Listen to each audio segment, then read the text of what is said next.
Yun, magandang umaga po. Ngayon po ay linggo.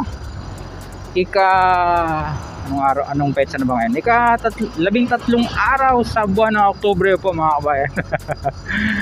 Palibasa may pasok po tayo pero maaga tayong nakauwi. Oras natin ay 11:25. Narito tayo sa Sukat area, yung old station ng PNR. Ayan nasa left side natin siya. At sa ngayon ay hindi na siya nag-ooperate. Kulay brown ng bakod. At ito po yung ating papasyalan ngayon dahil nagkaroon tayo ng pagkakataon. Along the way lang naman halos to pauwi ng Laguna, kaya papasadahan na po natin siya. Yung pinakita po natin sa inyo, yan po yung old station ng PNR dito sa Sukat, Muntinlupa. Then may nakapagbulong po sa atin na dito raw sa banda rito ilalagay yung bagong NSCR station. Oo, hindi po rito sa area na ito. Ayan, nakasarado na siya. Binabayba natin tong kalsada papunta ng Bagong Bayan yung kaliwa, and then papunta ng Kupang, Buli, Alabang itong kanan. So dito tayo, right side tayo, turn right tayo mga kabayan. Ito naman pong nasa left side natin, Purok Uno ng Barangay Sukat pala ito, Purok Uno. Ito nasa left side natin, kung maaalala nyo, yan po yung dating NAPOCOR or National Power Corporation, kaya lang matagal na po yung isinara, and then yun na nga, mayroon pang mangilan-ngilan ng mga proposed station ng NSCR na hindi po tayo naipapakita sa inyo. Lamang pagpasensyahan nyo na po yung ating vlog ngayong araw. Wala tayong aerial shot dahil hindi natin dala yung ating laruan, At saka isa pa, medyo mahigpit po sila dito sa NSCR.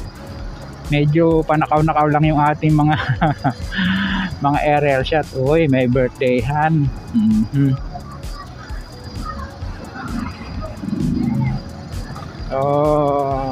Yun, humihingi po ako ng paamanhin dun sa mga nag-aabang po ng yung mga nagre-request po ng vlog regarding po sa mga diversion road saka bypass road po dyan sa Batangas, particular po sa parte ng Padre Garcia papunta ng Ibaan at saka dito sa Lipa, Saka po yung ating sinusubaybayang SLEX TR4 ay baka po next week na tayo makabiyahe. So paglampas po ditong tulay ng boundary ng Kupang, ng Sukat saka Buli, kakanan tayo dito.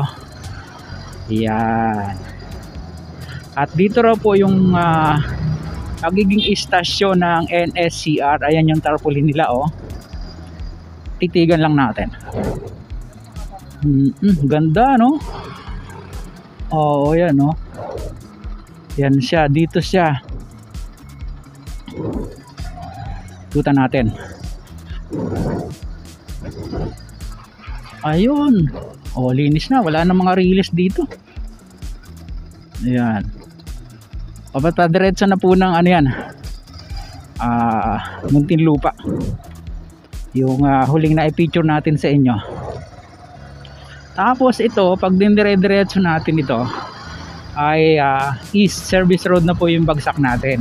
Kaya napaka-strategic pa, parang magandang location yung istasyon na yan, kasi nga lapit sa dito, tapos sa mga residential, sa Buli. Medyo lalayo lang dun sa Purok Uno ng Sukat yan. So yun, hanggang dyan lang po muna yung ating maiksing update dito naman po sa parte ng Sukat Station area dito sa Muntinlupa. Mga ngayon lang napag-uwi sa ating munting channel. Sana po huwag nyo kalimutan mag-like at mag-subscribe. Pakipindot po ang ating notification bell para lagi tayong updated anytime na mag-upload po tayo ng video. Ito pang muli si Kabayang Alex, lagi nagpapaalala, mag-ingat po tayo, lagi tayong manalangin, pagpasalamat sa Diyos. See you po on my next vlog, God willing. Bye bye.